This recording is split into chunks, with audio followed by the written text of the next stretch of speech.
मेरी जिंदगी सही दिशा में जा रही है।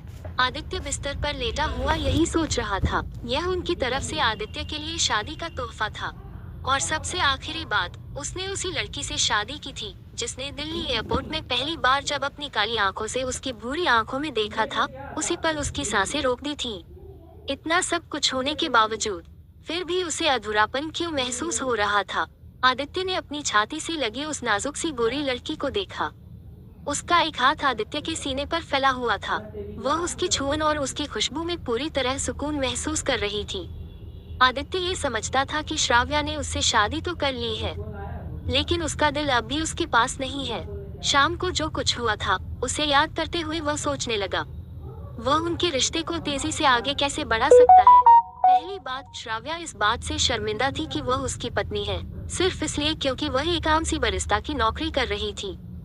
दूसरी बात, उसने मनीषा तक को यह नहीं बताया था कि वह शादीशुदा है।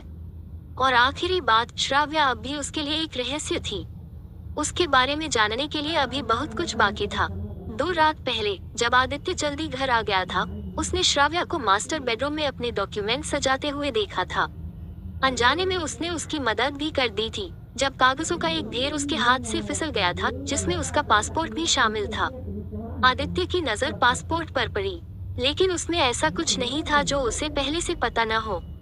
डॉक्यूमेंट में लिखा था, नाम श्राव्या वर्मा, उम्र 25 साल, निवास स्थान मेट्रो सिटी मुंबई।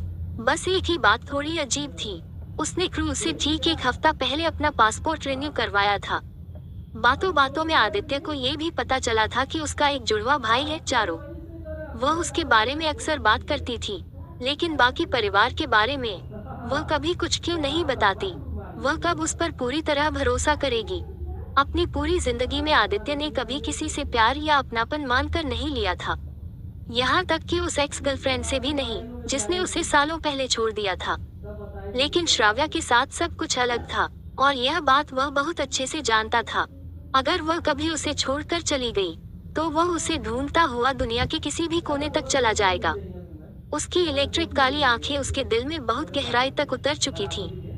शायद मुझे और कोशिश करनी चाहिए, उसने खुद से लगभग फुसफुसाते हुए कहा। आदित्य ने श्राव्या को अपनी कमर से और करीब खींच लिया और उसके माथे पर हल्की सी किस दी।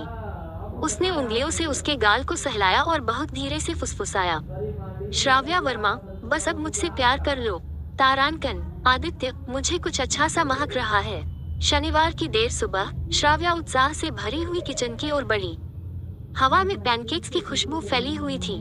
जैसे ही उसने अपने पति को देखा, उसकी आंखें चमक उठी। क्या तुम खाना बना रहे हो? पैनकेक्स बनाना कौन सा मुश्किल है, स्वीट हार्ट, आदित्य ने अपनी सिग्नेचर स्माइल के साथ कहा। सिर्फ एक सादा सा सफेद शर्ट पहने हुए भी वह बेतहाशा सेक्सी लग रहा था। आज मैंने रोसा को आने नहीं दिया क्योंकि हम बाहर जा रहे हैं। हम जा रहे हैं? श्राव्या ने हैरानी से पूछा और होंठ दांतों तले दबा लिए। हाँ, आदित्य ने बताया, आज हम डेट पर जा रहे हैं। उसने आंख मारी और बोला, मुझे लगता है इसमें काफी देर हो चुकी थी। शादी से पहले मुझे तुम्हें एक प्रॉपर डेट पर ले जाना चाहिए था। श्राव्या हंस पड़ी। वो तो सही कहा, तुमने तो शॉर्टकट लेना चाहा था। हाँ, लेकिन तुम्हारे दिल तक कोई शॉर्टकट नहीं है, आदित्य ने मन ही मन सोचा। उसने गैस बंद की, पैनकेक्स प्लेट में डाले और कहा, खाओ स्वीट हार्ट। दोनों कॉफी के साथ अपना देर का नाश्ता एंजॉय कर ही रहे थे कि अचानक पेंट हाउस की डोरबेल बज उठी। आदित्य और श्राव्या एक दूसरे को हैरानी से देखने लगे। खासकर आदित्य को किसी के आने की उम्मीद नहीं थी। उसने गहरी सांस ली और कहा, मेरी जिंदगी में आमतौर पर सिर्फ एक ही अनएक्सपेक्टेड विजिटर होता है, और वो है जयंत। ओह, तुम्हारा बेस्ट फ्रेंड, श्राव्या ने तुरंत समझते हुए कहा। जयंत, आदित्य का बचपन का दोस्त। आदित्य की तरह ही अमीर घर से ताल्लुक रखता था, लेकिन अपना बिजनेस शुरू करने के बजाय वह सिर्फ इन्वेस्टमेंट करता था।